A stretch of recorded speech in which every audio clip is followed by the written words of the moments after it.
Hello. Good morning दोस्तों, कैसे हैं आप लोग? आशा करती हूँ ठीक होंगे, है ना। खुद पर विश्वास करना सबसे बड़ा साहस है और ये साहस करते रहे, सकारात्मक सोचे और सकारात्मक रहे, है ना। क्योंकि सकारात्मकता ही वो ऊर्जा है जो आप लोगों को हर सिचुएशन, बैड सिचुएशन में लड़ने का ताकत देता है और ऊर्जा देता है। तो इस ऊर्जा को बनाए रखे, है ना। स्वागत है आप लोगों के ही class A F T edu boost में, है ना। इस चैप्टर से जितना भी नॉलेज होगा उसे और बूस्ट करें, ताकि 14 या 15 जेपीएससी हो, बैकलॉग का एग्ज़ाम हो, उत्पाद सिपाही हो, या जितने भी पीजीटी हो, जेट हो, जितने भी एग्जाम झारखंड लेता है उसमें जो भी झारखंड से पूछा जाए वो क्वेश्चन आपसे ना छूटे, है ना। और आप सिलेक्शन ले लें, ठीक है। चलिए, तो आज देखिए मैं बहुत सारे क्लासेस करवा दी हूँ। अभी मैं जनजातियों के परिचय दिलवाती हूँ, क्योंकि देखिए झारखंड में 26.20% क्या है, जनजाति है, ठीक है। अगर हम इसके बारे में नहीं पढ़ेंगे, और इससे देखिए मोस्टली क्वेश्चन पूछता ही है ना। कुल 32 जनजाति है स्टेट गवर्नमेंट द्वारा, राष्ट्रपति द्वारा घोषित। तो उसमें 8 आदिम जनजाति है। मैं पिछले क्लास में आपको पढ़ाई हूँ, तो बार बार यहाँ डिस्कस नहीं करेंगे। आज उराव जनजाति के बारे में हम पढ़ेंगे, है ना। देखिए, जो भी हमारे व्यूवर इंस्टाग्राम और फेसबुक पे होंगे वो हमारे एफटी चैनल यूट्यूब पे आए, सब्सक्राइब और बेल आइकन दबा दे, ताकि जब भी मैं एग्ज़ाम को अपलोड करूँ वो आप लोग को एट ए टाइम पहुँचता रहे, है ना। तो चलिए, आज का क्लास है उराव जनजाति, ठीक है। पहला क्वेश्चन क्या है कि पहला क्वेश्चन है कि जनसंख्या की दृष्टि से झारखंड में दूसरी प्रमुख जनजाति कौन है ना। तो जब पहला और दूसरा क्लास आप पढ़े होंगे तो जान गए होंगे कि दूसरा कौन सा है, तो ये है उरांव, ठीक है।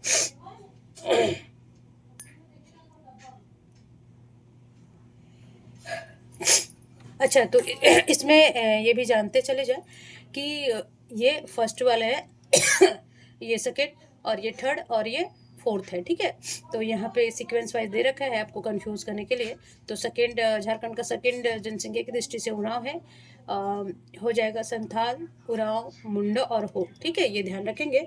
अच्छा, ये प्रोटोस्टलाइड श्रेणी के नहीं है, ये द्रविडियन है, ठीक है, द्रविड़, ये याद रखेंगे, क्योंकि कभी कभी पूछ लेगा तो कंफ्यूज नहीं होइएगा आप लोग। ये क्या है, द्रविडियन, ठीक है। अच्छा, ये कोंकण, कोंकण क्षेत्र पता है ना आप, गोवा साइड जो है, महाराष्ट्र और गोवा के बीच में, तो वो कोंकण कर्नाटक और गोवा के बीच में, तो वो वाला प्रदेश इनका निवास स्थान माना जाता है ना।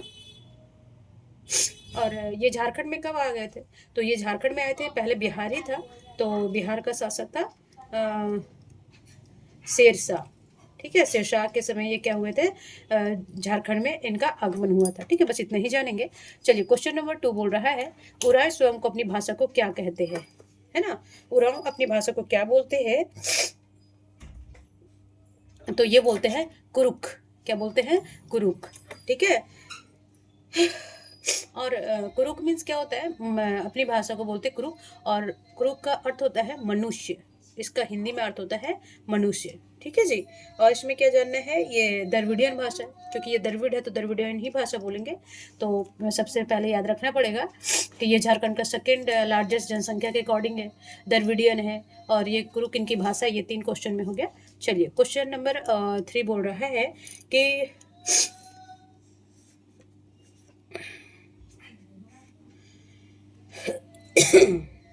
देखिए, बोल रहा उरांव का औसत कद, कद भी पूछ लेता है, ये पूछा ही सवाल है, हम अपने से नहीं दे रहे हैं। तो बोलता है कि जो उरांव का कद क्या होता है, तो देखेंगे ये है, बी ऑप्शन हो जाएगा, 162.1 सेंटीमीटर, ठीक है जी।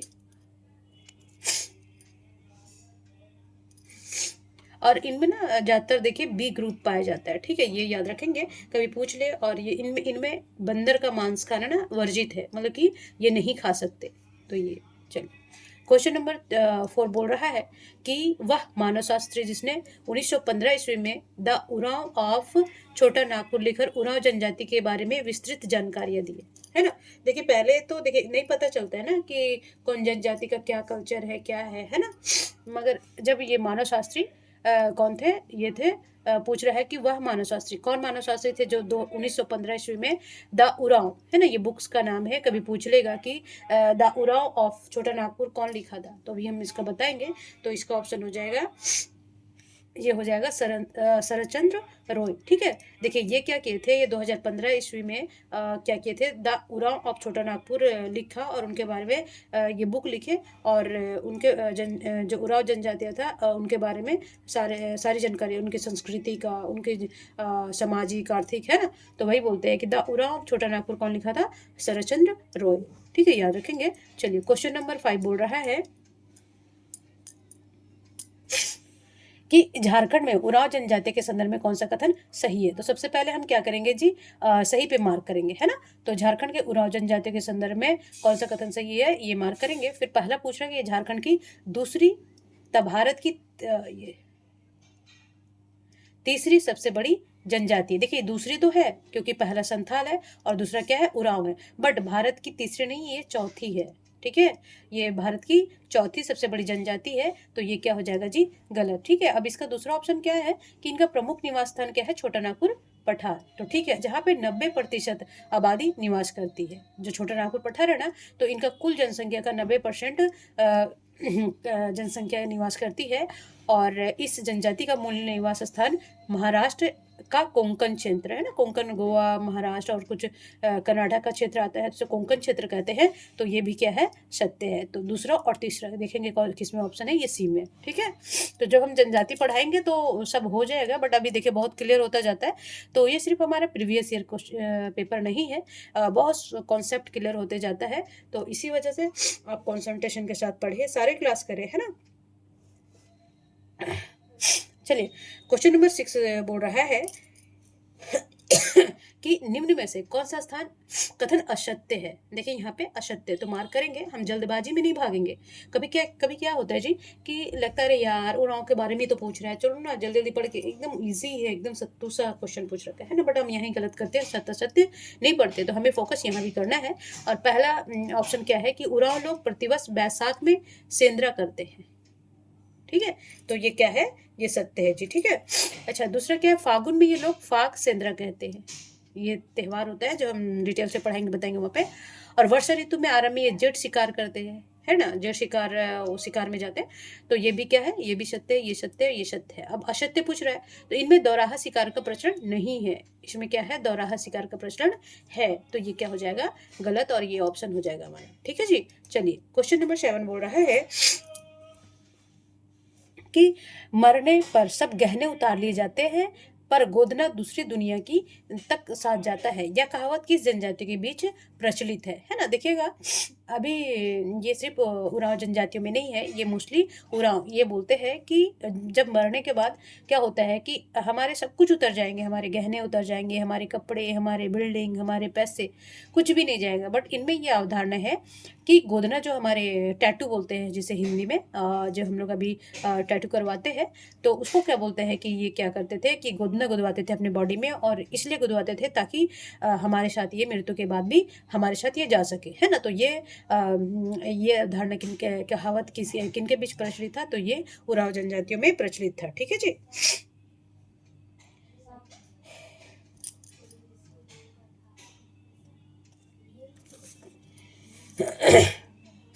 थोड़ा फिर से सर्दी हो गया, मौसम अभी थोड़ा खराब है, तो ये आता जाता ही रहता है मेरे में सर्दी, तो कोई बात नहीं, बट मैं कोशिश करती हूँ अच्छे से कराओ। चलिए क्वेश्चन नंबर 8 बोल रहा है कि उरांव जनजातियों में त्योहारों के अवसर पर पुरुषों द्वारा पहने जाने वाले वस्त्र को क्या कहते हैं, है ना। जो त्योहार होता है तो जब पुरुष पहनते हैं, ये पूछे देखिए, तो जो पुरुष त्योहार में पहनते हैं, पुरुषों द्वारा पहने जाने वाले वस्त्र को क्या कहते हैं, तो ये कहते हैं केरिया। केरिया, देखिए अभी ये पूछा ही था जेपीएससी में, तो ये इम्पोर्टेंट होता है। अच्छा, तो ये पुरुषों का वस्त्र हो गया, जो त्योहारों में पड़ते हैं। महिलाएं क्या पहनती है जी, महिलाओं का वस्त्र का क्या बोला जाता है, तो महिलाओं को वस्त्र को बोला जाता है गंगूगू, गंगूगू ऐसे, है ना, ये लिखाया जाता है, पता नहीं अजीब सा नाम है जी। ठीक है, ये महिलाओं का वस्त्र होता है जो त्योहार में उन लोग पहनते हैं। ठीक है, चलिए क्वेश्चन नंबर 9 बोल रहा है कि उरांव जनजाति के लोग सर्वाधिक किस प्रमंडल में निवास करते हैं, है ना। तो आप देखेंगे ये कौन से प्रमंडल में, तो ये होता है दक्षिणी छोटा नागपुर, है ना, दक्षिणी छोटा नागपुर, ये अच्छा देखिएगा, जब प्रमंडल पढ़ाए हैं हम आप लोगों को, तो दक्षिणी छोटानागपुर में कौन आएगा? रांची आएगा, खूंटी आएगा, है ना, गुमला होगा, लातेहार हो गया, लातेहार भी आता है, और गुमला हो गया, सिमडेगा हो गया, ये सब क्या होता है? छोटानागपुर ये बेल्ट में। उरांव कहाँ से? ये महाराष्ट्र से ऐसे इन करेंगे ना, तो यहाँ से इनका बसाव होता गया, ठीक है। तो ये एरिया में, ये दक्षिणी छोटानागपुर में उरांव जनजातियों का अच्छा, इनका कार्य क्या है? मुख्य इनका कृषि है। इनका जीविका का साधन क्या है? कृषि है, ठीक है। चलिए, क्वेश्चन नंबर 10 बोल रहा है कि उरांव गांव का मुखिया को कौन होता है ना? तो देखेंगे, ये होते हैं मेहतो। जब हम मुंडा पढ़ रहे थे, तो मुंडा में उनका कौन था? मांझी कहलाता था, है ना, जब मुंडा पढ़ते थे। बट उरांव जनजाति के अलग अलग नाम है। ग्राम प्रधान, जैसे हम लोग मुखिया बोलते हैं, उसे वो उरांव क्या बोलते हैं? तो उसे बोलते हैं महतो, ठीक है जी, ये याद रखेंगे। और एक यहाँ बता देना चाहती हूँ, ये इनके जो धर्म प्रधान होते हैं, जो एक तरह के पंडित ही बोलिए, धर्म प्रधान को पुजारी, एक पुजारी है ना, पुजारी इनके धार्मिक कार्य जो करते हैं, उसे बोलते हैं लोग पाहन। क्या बोलते हैं? पाहन, ठीक है। और ये इसमें क्या जान लीजिएगा। और ये तो पुजारी हो गया। और ये पूजा स्थल को क्या बोलते हैं? जो पूजा स्थल होता है उसे बोलते हैं सरना। याद रखेंगे, ठीक है। तो ये 3-4 क्वेश्चन बन जाएगा। चलिए, क्वेश्चन नंबर 11 बोल रहा है कि सुमेलित कीजिए, है ना। तो व्यवस्था है और अधिकारी कि ग्राम प्रमुख क्या अभी बताए ना कि महतो होते हैं, ठीक है। तो ग्राम प्रमुख महतो होते हैं, इसमें देख लीजिएगा, इसमें भी है और इसमें है, तो ये और ये कट कर देंगे, ठीक है। अच्छा, महतो का सहयोगी क्या होता है जी? तो महतो का सहयोगी होता है मांझी, है ना। तो देखेंगे कि जो उल्टा है ना, जो मुंडा और उसमें है, पर उरांव में क्या होता है? ग्राम प्रमुख होता है महतो। और महतो का जो इसके बिहाफ में, मतलब ये नहीं रहता है, ठीक है। कभी कभी महतो महतो नहीं है, तो उसके बिहाफ में कौन कार्य करेगा? तो मांझी करेगा। तो महतो का सहयोगी कौन होता है? मांझी। और सर्वोच्च राजा होता है, तो देखेंगे दूसरा का भी इसमें तो नहीं है जी, तो इसको कट करेंगे और ये आंसर हमारा ये बन जाएगा, ठीक है। तो और तीसरा हम देख लेंगे कि सर्वोच्च राजा कौन होता है? तो पहाड़ा दीवान, ठीक है। तो सर्वोच्च राजा होता है पहाड़ा दीवान। और प्रशासनिक व्यवस्था होता है पढ़ा पंचायत, ठीक है। तो याद रखेंगे। चलिए, क्वेश्चन नंबर 12 बोल रहा है कि उरांव लोगों के पूर्वजों की आत्मा कहाँ निवास करती है ना। जैसे कि देखिएगा, मोस्टली जो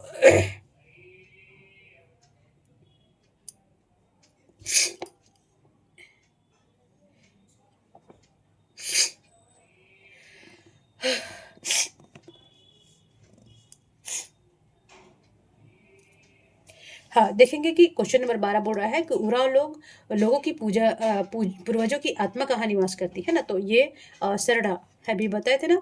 नहीं, माफ करेंगे, ये सरना तो पूजा स्थल होता है, माफ करेंगे मुझे। हाँ, ये होता है शासन। क्या कहते हैं? शासन, ठीक है। ये इनके पूर्वजों की आत्मा कहाँ रहता है? शासन, ठीक है। अच्छा, जो अस्थि विसर्जन हम लोग करते हैं ना, जैसे बनारस हो गया, कहीं भी, तो ये अस्थि विसर्जन जहाँ कहते हैं, उसको कहते हैं कुंदी। क्या कहते हैं? कुंदी। अस्थि विसर्जन जहाँ ये करते हैं ना, उसे बोलते हैं कुंदी, ठीक है। अच्छा, ये जब अस्थियों के विसर्जन करते हैं, वो एक समारोह के जैसा करते हैं, तो उसे बोलते हैं हांड बोरा। क्या बोलते हैं? हांड बोरा। बस यही सब इनका कल्चर जानना है, और इसी से रिलेटेड क्वेश्चन आता भी है। पहले देखेंगे कि उरांव पूर्वजों की आत्मा कहाँ निवास करती है? तो शासन में। अच्छा, इसका विसर्जन करते हैं जब अस्थि का, तो उसे बोलते हैं कुंदी। अच्छा, कुंदी विसर्जन करते तो एक समारोह के जैसा होता है, उसे बोलते हैं हांड बोरा, ठीक है जी। और हांड बोरा एक साल में ना, एक बार ही होता है, ठीक है।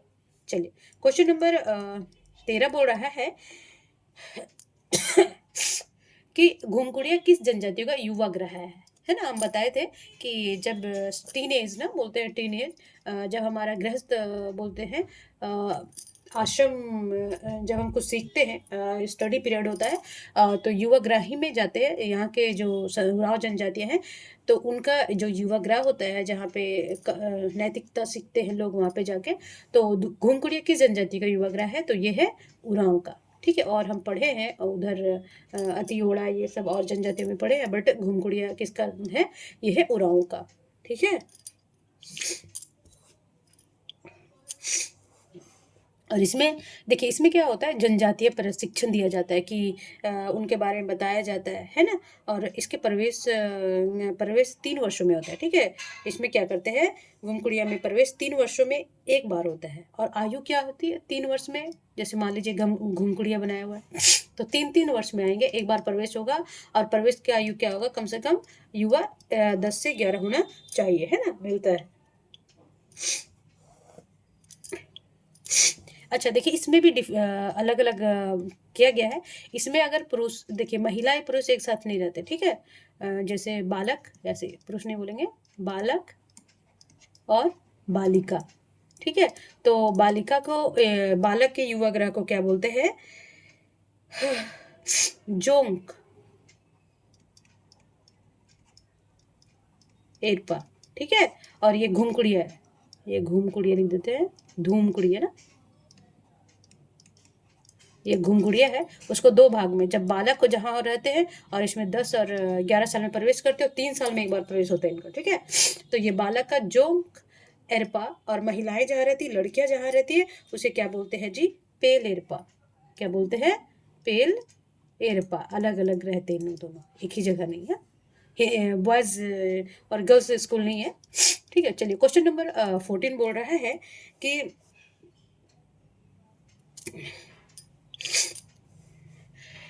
कि झारखंड में उरांव जनजातियों के सामाजिक दृष्टिकोण के संबंध में कौन सा कथन सही है ना। मार्क करेंगे सही का, कि झारखंड में उरांव जनजाति के सामाजिक दृष्टिकोण से कौन सा कथन सही है ना। तो पहला देखेंगे कि उरांव जनजातियों में कितना गोत्र होता है, 18 नहीं जी, इसमें होता है 14 गोत्र, ठीक है।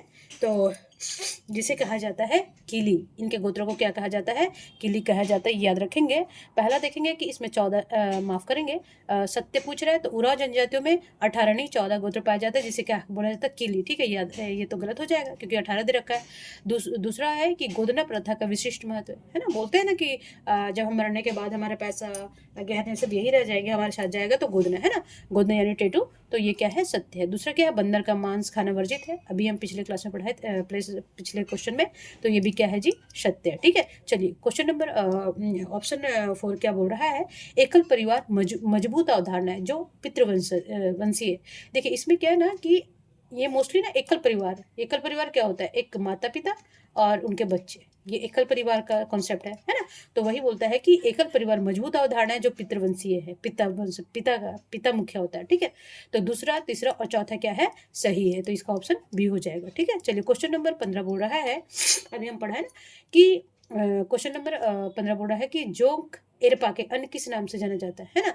तो जोंग एरपा को और किस नाम से जाना जाता है, धांगर कुड़िया। क्या कहते हैं, धांगर कुड़िया। देखिए अभी बताया ना, धूम कुड़िया, जो युवा ग्रह था, देखिए यहाँ पे दे रखा है हाँ, धूम कुड़िया उसी में से यहाँ बता देती हूँ कि धूम कुड़िया था युवा ग्रह, उसमें जो बालक रहते थे उसे बोलते थे जो खेरपा, और पेरपा महिलाएं रहती थी, है ना। तो बोलते हैं कि इसको और अन्य नाम से क्या जानते हैं, धांगल कुड़िया, है ना। युवा ग्रह है पुरुषों का, ठीक है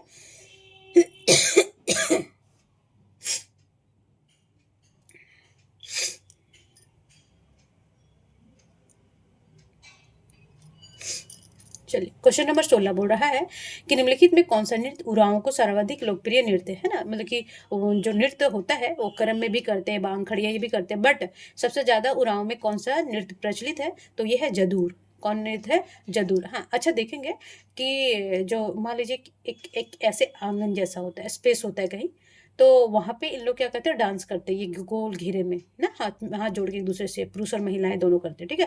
तो ये इस स्थान को क्या बोलते हैं, इसे बोलते हैं अखरा। क्या बोलते हैं, अखरा, ठीक है, ये याद रखेंगे। और इनके डांस मोस्टली मतलब कि जो ज्यादा फेवरेट है इनका, सर्वाधिक लोकप्रिय है, वो है जदूर नृत्य, ठीक है। चलिए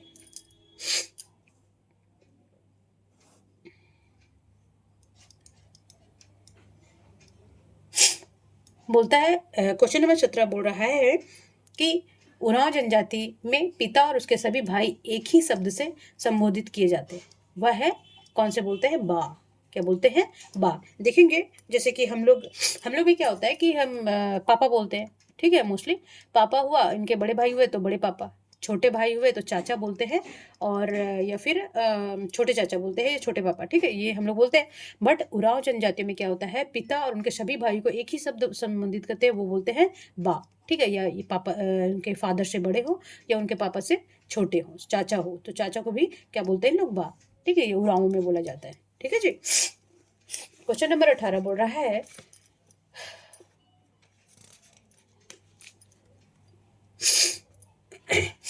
कि क्वेश्चन नंबर 18 बोल रहा है कि अखरा के संबंध में कौन सा कथन सत्य है, सत्य पूछ रहा है ना। तो देखेंगे यह उरांव का एक महत्वपूर्ण सामाजिक संस्कृति, अखरा भी बताए थे ना, अखरा क्या होता है, जो जदुर नृत्य सबसे फेमस है उनमें, और ये नाचते हैं चारों बार घेरा बना के, तो इस स्थान को बोलते हैं अखरा। तो अखरा के बारे में ही पूछ रहा है कि अखरा के संबंध में कौन सा कथन सत्य है ना। तो यह उरांव का एक महत्वपूर्ण सामाजिक संस्कृति संस्था है, तो ये क्या है, सही है जी, ठीक है। यह प्राय गाँव के बीच में स्थित नाच का मैदान है ना, अभी बताया था ना। चलिए, तो ये दोनों सही हो गया। यह पर्व त्योहार महत्वपूर्ण धार्मिक अवसरों पर दिन भर नाच और गान चलता है, तो ये क्या है, ये भी सत्य है, तो उपयुक्त में सभी सत्य हो जाएगा। चलिए, क्वेश्चन नंबर 19 बोल रहा है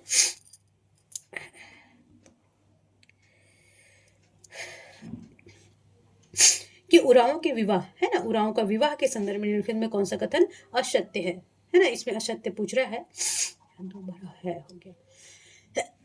तो पहला है कि उरांव लोग एक ही विवाही होते, बहुविवाह का प्रचलन इसमें नहीं है, अब कोई कोई करता है वो अपवाद है, बट बोलता है कि उरांव में एक विवाह प्रचलित है, तो ये क्या है, सत्य है। इसमें समगोत्रीय विवाह वर्जित है, समगोत्रीय विवाह बोलते हैं ना कि एक गोत्र में नहीं होगा, अगर कोई शोरेन है तो शोरेन में होगा, उरांव है तो उनके गोत्र 14 पाए जाते हैं, तो वो आपस में एक गोत्र में नहीं करेंगे, ठीक है। तो बोलता है समगोत्रीय विवाह क्या है, वर्जित है, तो ये भी सत्य। इनमें विवाह को मुख्यतः बहिगोत्र के आधार पर होता है, ये भी क्या है, सत्य है। इसमें विधवा विवाह का प्रचलन नहीं है। देखिए, विधवा विवाह कर सकती है, मान लीजिए किसी का पति मर गया है तो वो विवाह इनके समाज में मतलब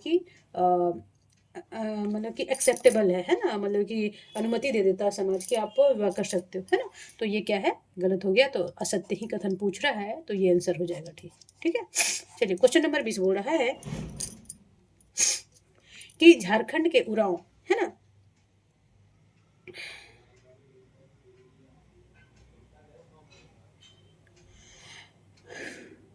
बोला झारखंड के उरांव जनजातीय सामाजिक दृष्टिकोण के संदर्भ में कौन सा कथन सत्य बोच रहा है जी, ठीक है, हम सत्य पे घेरा मारेंगे। और पहला क्या है, पर्व त्योहार के अवसर पर पुरुष केरेया और महिलाएं खंगनिया या कुंकी, अभी हम पढ़े थे ना, वो आगे खगनिया वस्त्र पहनते हैं, तो ये भी क्या है, सत्य है। अच्छा, दूसरा क्या है कि समगोत्रीय विवाह वर्जित नहीं है, अभी ऊपर पढ़ रहे थे ना, इनमें 14 गोत्र होते हैं और एक गोत्र में विवाह नहीं कर सकते ना, ये तो ये क्या हो जाएगा, कट हो जाएगा। अच्छा, दूसरा क्या है, सार्वजनिक प्रचलित विवाह आयोजित विवाह है, जैसे हम लोग करते हैं, आयोजन करते हैं, कोई मीडिएटर होता है, फिर शादी के लिए फंक्शन अरेंज करते हैं, तो और इसमें वर पक्ष को वधु मूल देना पड़ता है ना, वर पक्ष को, ये उल्टा है। और जब हम मुंडे उंडे में पढ़े तो वहाँ क्या, वर पक्ष वधु मूल देना पड़ता है ना, वधु मूल देना पड़ता है वर पक्ष को, ठीक है। तो ये भी क्या है, सत्य है। तो सिर्फ 2 सत्य नहीं है, तो आ जाएगा 1 और 3, ये डी आंसर हो जाएगा, ठीक है। चलिए, क्वेश्चन नंबर 21 बोल रहा है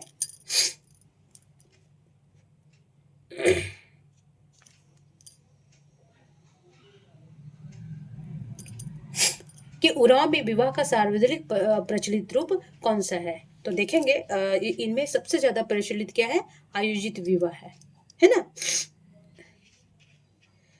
अच्छा, इसके अलावा इनमें सेवा विवाह, हम बताएंगे सेवा विवाह क्या होता है। पुरुष जाके वहाँ पे लड़की के यहाँ सेवा करता है उसके माता पिता को, तो हम बाद में बताएंगे, है ना। तो तो ये बोलता है कि उरांव में विवाह का सबसे प्रचलित रूप क्या होता है, आयोजित विवाह, और इसमें सेवा विवाह भी प्रचलन में है, ठीक है। तो चलिए, बस अभी ये जानिए, आगे हम पढ़ाएंगे, ठीक है। हाँ, क्वेश्चन नंबर 22 बोला कि धर्मेश के संबंध में कौन सा कथन असत्य है ना, असत्य पूछ रहा है। तो देखेंगे कि यह उरांव का प्रमुख देवता है, तो ये क्या है, ये उरांव का प्रमुख देवता है, कौन है, धर्मेश, ठीक है। और ये संथाल उन्थाल में हम लोग सिंगबोंगा को पढ़े थे, तो वहां ध्यान रखिएगा, ठीक है। चलिए, तो बोलता है ये सिंगबोंगा सूर्य का प्रतीक है। देखिए, यहाँ ये नहीं बोल रहा है कि उरांव के लिए, यह सिंगबोंगा क्या बोलता है, क्या बोल रहा है, सूर्य का प्रतीक है, तो ये भी क्या है, सत्य। धरती माता इनकी दंपत्ति मानी जाती है, तो ये भी क्या है, सही है, ठीक है। अच्छा, बोले धर्मेश उरांव के साथ साथ मुंडाओं का भी सर्वोच्च देवता है। मुंडाओं का धर्मेश नहीं है, ये है सिंगबोंगा, हम पढ़ाए थे ना अभी। तो ये धर्मेश सिर्फ उरांव का प्रमुख देवता है और मुंडाओं का कौन सा है, सिंगबोंगा। तो ये क्या हो जाएगा, गलत हो जाएगा, यानी असत्य, बट आंसर ये हो जाएगा डी। ठीक है, चलिए क्वेश्चन नंबर 23 बोल रहा है कि उरांव का ग्राम देवता कौन होता है। अभी हम ऊपर पढ़ाए हैं, तो कौन होते हैं, ठाकुर देव। कौन होते हैं, ठाकुर देव।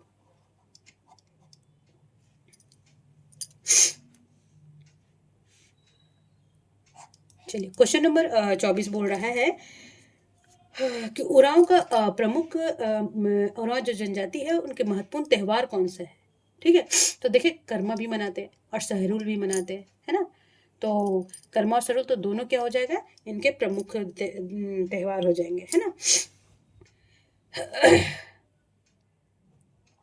अच्छा चलिए मैं थोड़ा सा बता देता हूँ कि जो कर्मा होता है वो कब मनाया जाता है ना। तो ये भादो माह, सावन भादो आता है, सावन के बाद भादो माह।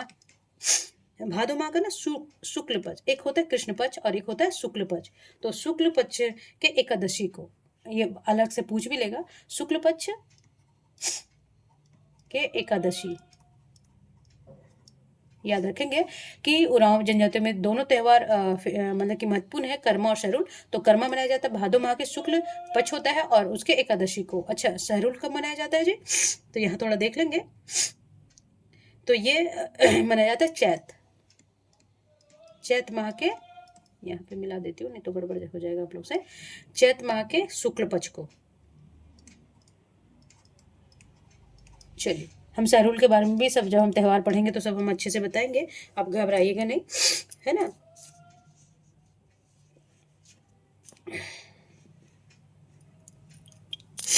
बोलता है उरांव जनजातियों में रोपनी के समय फसल की रक्षा के लिए कौन सी पूजा की जाती है ना। जब जैसे खेत है, ठीक है, तो वहाँ पे बीज बना के जब धान रोपाई होती है तो उस समय फसल अच्छा हो, उसमें कीड़े वड़े ना लगे और अच्छा फसल उपजाऊ के लिए ये जनजाति पूजा करती है। तो ये कहलाती है भेलवा पूजा। क्या कहलाती है, भेलवा पूजा। ठीक है, अच्छा ये अभी चलिए खलिहान पूजा वगैरह बाद में बताएंगे।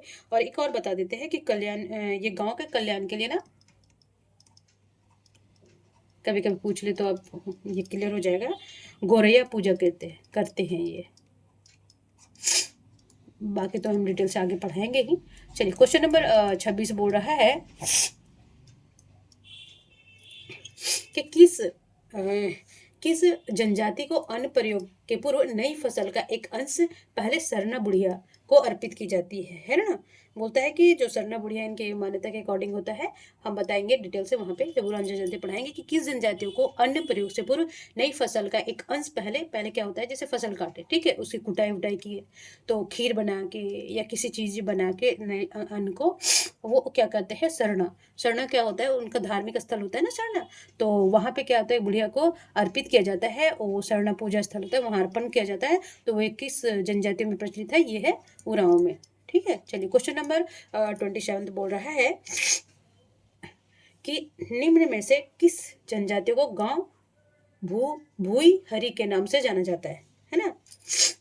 तो देखेंगे कि जनजातियों का गांव, जो गांव होता है ना, जैसे हम लोग बोलते हैं गांव, तो उनके गांव को क्या बोलते हैं, भूई हरि। गांव को क्या बोलते हैं, भूई हरि। यकीन से जनजाति में बोला जाता है, तो ये बोला जाता है उरांव में।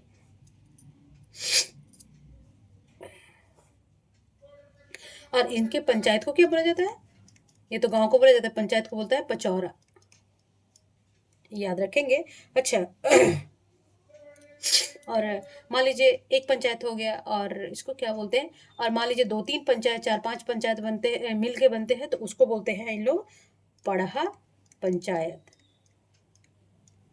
ठीक है, संघीय पंचायत को, इन लोग पंचायत को पचौरा, और जो संघीय पंचायत होता है उसे बोलते हैं पढ़ा पंचायत। ठीक है, याद रखेंगे। चलिए क्वेश्चन नंबर 28 बोल रहा है, सत्य प्रश्न पूछ रहा ना, कि उरांव लोगों की पारंपरिक स्वशासन व्यवस्था के संबंध में कौन सा कथन असत्य पूछ रहा है जी। ठीक है, यह मार्क करेंगे। तो बोलता है पाहन और महतो उरांव गांव के दो प्रमुख अधिकारी होते हैं, है ना। बोलते हैं ना, महतो गांव का प्रमुख होता है और ये पुजारी होता है पाहन। तो ये क्या है, सत्य है। दूसरा क्या है कि पाहन खूट का एक महतो खूट का होता है ना, मतलब उसके खूट का मतलब उसके वंशज होते हैं।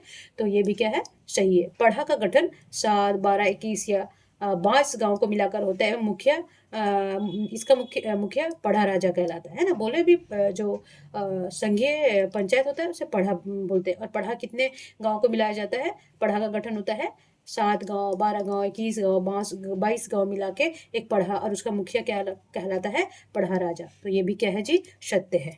ठीक है। अच्छा तो पाहन गांव के प्रशासनिक प्रमुख तथा महतो गांव का महतो नहीं हो गया यहाँ पे, महतो।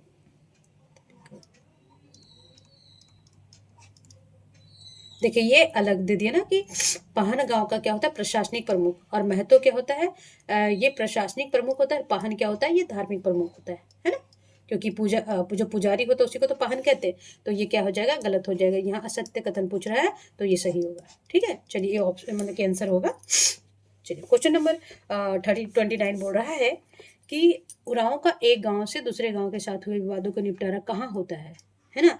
उनके तो एक गांव हुआ, मान लीजिए इस गांव, अगर एक गांव में एक गांव के अंदर ही विवाद हुआ तो इनका विवाद का सुलझाया जाता है अखरा, क्योंकि ये अखरा में है ना। क्योंकि और जब हम इस गांव से दूसरे गांव की पंचायत प्रॉब्लम को सुलझाएंगे तो ये कहाँ जाएगा?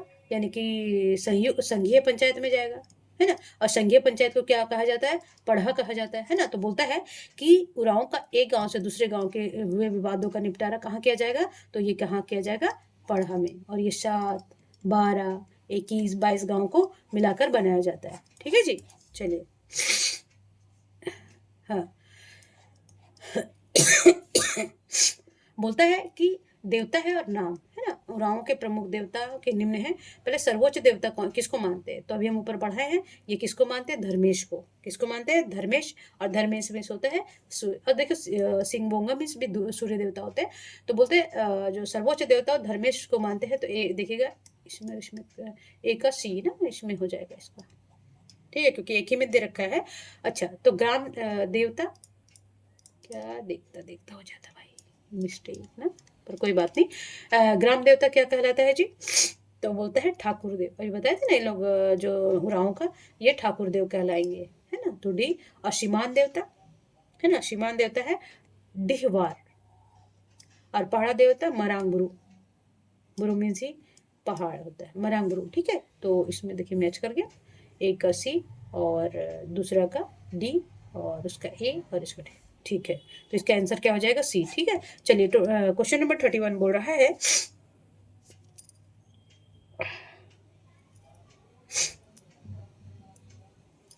बोला कि झारखंड में उरांव की जनजातियों के संस्कृति दृष्टिकोण के संदर्भ में कौन सा कथन सही है ना। जो झारखंड में संस्कृति दृष्टिकोण से, ठीक है, तो देखेंगे प्रमुख नृत्य केवल करम या झूमर है। इसमें क्या है?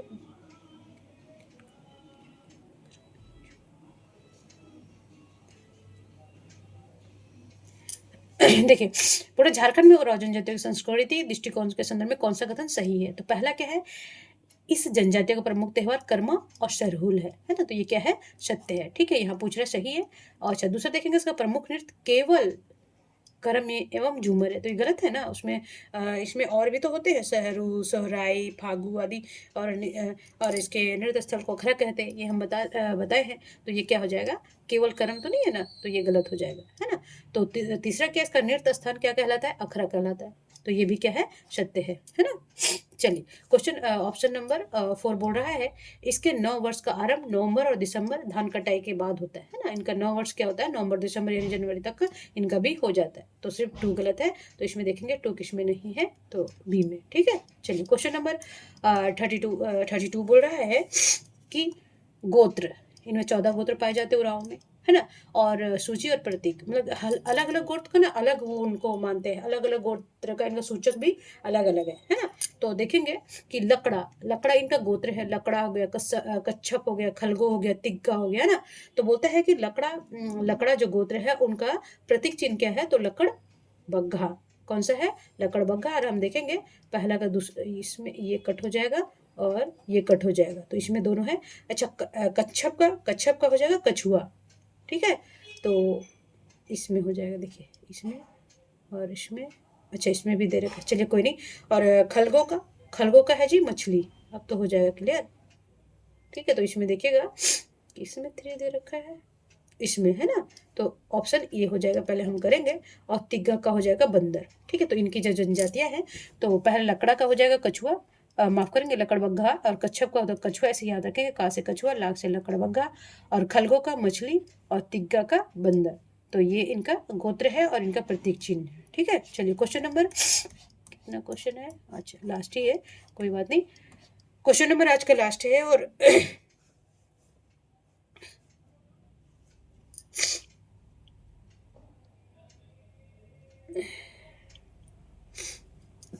बोलता है कि झारखंड में उरांव जनजातियों की धार्मिक दृष्टिकोण के संदर्भ में कौन सा कथन सही पूछ रहा है ना। तो पहला क्या है, उरांव समुदाय के लोग फसल की रक्षा के लिए भेलवा पूजा और गांव की सुरक्षा के लिए गोरैया पूजा, अभी बताए थे ना ऊपर, तो ये क्या है, ये सत्य है जी।